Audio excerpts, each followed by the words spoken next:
গাজল ২ নম্বর অঞ্চলের ফতেপুর বুথ থেকে ৭০টি পরিবার বিভিন্ন দল থেকে ভারতীয় জনতা পার্টিতে যোগদান হয়। মালদা জেলার গাজল বিধানসভার অন্তর্গত গাজল ২ নম্বর অঞ্চলের ফতেপুর বুথ থেকে ৭০টি পরিবার বিভিন্ন দল থেকে গাজল ২ নম্বর অঞ্চলের প্রধান উর্মিলা রাজবংশীর হাত ধরে ভারতীয় জনতা পার্টিতে যোগদান করলেন বুধবার।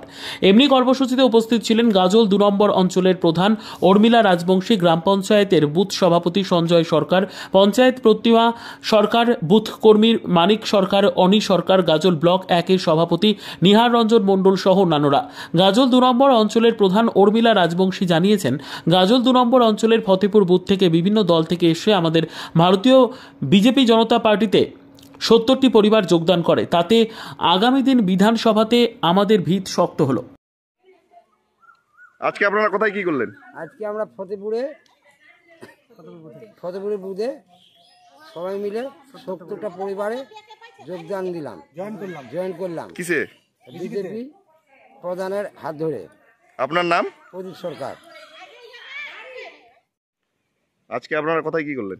আজকে আমরা ফতেপুর বুথে আমাদের এখানে ৭০টি পরিবার ভারতীয় জনতা পার্টিতে যোগদান করলেন। এই যোগদানের ফলে আমাদের এই বুথ আরও মজবুত হলো। আপনার নাম? আমার নাম হচ্ছে উর্মিলা রাজবংশী, গাজল 2 গ্রাম পঞ্চায়েত প্রধান।